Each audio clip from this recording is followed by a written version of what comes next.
2 महीने पहले जहानाबाद के चौरम गांव में 10 स्वर्ण मारे गए थे। करीब 100 हथियारबंद लोग। ये हमला सिर्फ बदले के लिए था। उस रात किसी की उम्र और किसी का जेंडर नहीं देखा गया। बच्चे, बूढ़े, औरतें, सबको काट दिया गया।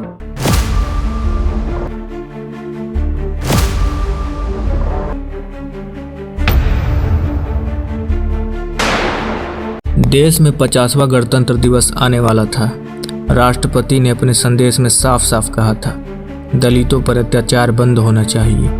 लेकिन उसी रात बिहार के जहानाबाद, जो अब अरवल जिला हो गया है, में खून से सनी एक ऐसी कहानी लिखी गई जिसने पूरे देश को हिला दिया। ये कहानी है शंकर बिगहा गांव की, जहां 23 दलितों की बेरहमी से हत्या कर दी गई। आज हम वेब सीरीज और मूवीज में खून खराबा, मार काट देख कर ये सोचते हैं कि यह वास्तविकता नहीं है, कल्पना है। लेकिन उस रात जो उस गांव में हुआ वह एक सच्चाई था। आज हम बात करेंगे बिहार के जंगल राज की एक ऐसी नरसंहार जो उस समय के लालू राबड़ी राज की राजनीति पर कभी न मिटने वाला धब्बा है। शंकर बिगहा 110 घरों का एक छोटा सा गांव। 100 से ज़्यादा घर दलित परिवारों के, न पक्के घर न अपनी ज़मीन। इन्हें बस मजदूरी के लिए बसाया गया था।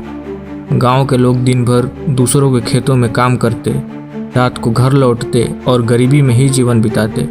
लेकिन जनवरी की उस ठंडी रात ने उनकी किस्मत ही बदल दी।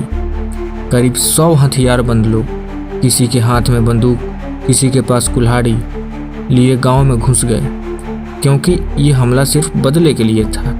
2 महीने पहले जहानाबाद के चौरम गांव में 10 स्वर्ण मारे गए थे। आरोप माओवादी संगठन एमसीसी पर लगा। रणवीर सेना को शक था कि शंकर बिगहा के लोग एमसीसी का सपोर्ट करते हैं, इसीलिए यह गांव चुना गया। रात के करीब 10:30 बज रहे थे। कुछ गांव वाले सोने की तैयारी में थे और कुछ सो रहे थे, क्योंकि उस समय गाँव में बिजली की सुविधा नहीं थी, तो चारों तरफ अंधेरा ही अंधेरा होता था। टॉर्च और लालटेन के सहारे ही लोग रोशनी करते थे। तो 10:30 बजे एक सही समय था, क्योंकि लोग अपना सभी काम निपटा कर अंधेरा होने से पहले ही घर आ जाते थे। उस रात गांव में कुछ हलचल हुई।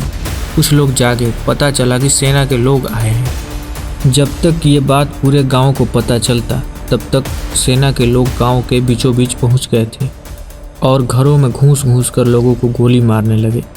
सभी लोग भागने लगे। कोई खेतों में भागा तो कोई अपने ही घर के किसी कोने में छुपा। उस रात किसी की उम्र और किसी का जेंडर नहीं देखा गया। जो भी सामने पड़ा बस उसे गोलियों से भून दिया गया। इतने से मन नहीं भरा तो उन लोगों ने कुल्हाड़ियों से लोगों को काटना चालू कर दिया, ताकि कोई बच न जाए। बच्चे, बूढ़े, औरतें, सबको काट दिया गया। हमलावर यहीं नहीं रुके। कहा जाता है कि उस रात गांव के मंदिर में 10-15 लोग बैठकर कीर्तन गा रहे थे। उन्हें पता भी नहीं था कि मौत आ रही है। हमलावरों ने चारों तरफ से घेर लिया। किसी ने कहा किरोसिन डालकर जला देते हैं, तो दूसरे ने कहा नहीं, भाग जाएंगे, सीधे गोली मारो। अंधाधुंध फायरिंग चालू हो गई। कुछ ही मिनटों में 10 के 10 लोग मारे गए। जो जिंदा थे उन्हें कुल्हाड़ी से काट दिया गया। गांव भर में चीखें गूंजने लगी। हर घर से रोने की आवाज़ आ रही थी। तभी पास के गांव से फायरिंग की आवाज़ आने लगी। हमलावरों को लगा कि एमसीसी वाले आ गए हैं। उनका कमांडर चिल्लाया, जल्दी भागो। हवा में फायरिंग करते हुए, रणवीर बाबा की जय का नारा लगाते हुए हमलावर गांव के पश्चिम दिशा से भाग निकले। जब सब कुछ शांत हो गया तो लोग घर से बाहर निकले। दृश्य दहला देने वाला था। किसी का हाथ कटा हुआ है तो किसी का सिर, कहीं छोटे नवजात बच्चे का शव पड़ा है। बहरहाल उसके बाद रात 2 बजे जहानाबाद के एसपी और एएसपी गांव पहुंचे। हर कोना खून से सना था। 23 लाशें मिली, 7 बच्चे, 5 महिलाएं। एक बच्चा सिर्फ 10 महीने का था। गोली उसके पेट के आर पार हो गई थी। पूरा गांव खून से लाल कर दिया गया था। 27 जनवरी की सुबह लालू यादव और राबड़ी देवी गांव पहुंचे, लेकिन भीड़ गुस्से में थी। महिलाएं चिल्ला रही थी कि हमें मुआवजा नहीं, बंदूक चाहिए। गांव के लोग कह रहे थे लालू राबड़ी मुर्दाबाद, सामाजिक न्याय एक धोखा है। लालू ने मुआवजे और घर बनाने का ऐलान किया। भीड़ फिर भी शांत नहीं हुई। विपक्ष ने फिर राबड़ी सरकार से इस्तीफे की मांग कर दी। नीतीश कुमार, रामविलास पासवान, बीजेपी सबने मिलकर राष्ट्रपति शासन लगाने की मांग की।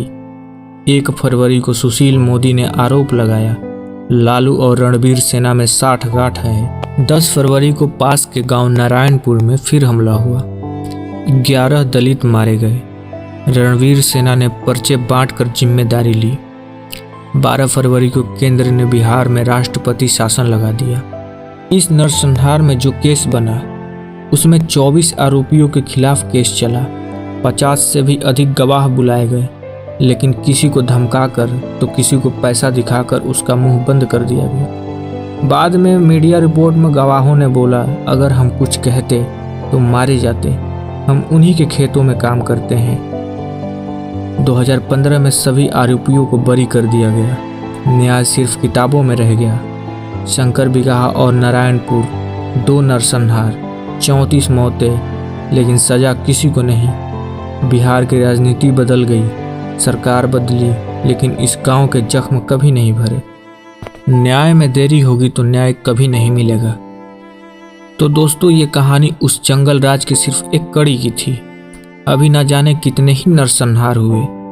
आगे हम अभी और बात करेंगे किसी और वीडियो में, ऐसे ही किसी और कड़ी जो बिहार के जंगल राज की सच्चाई को दिखाता है। तब तक के लिए धन्यवाद।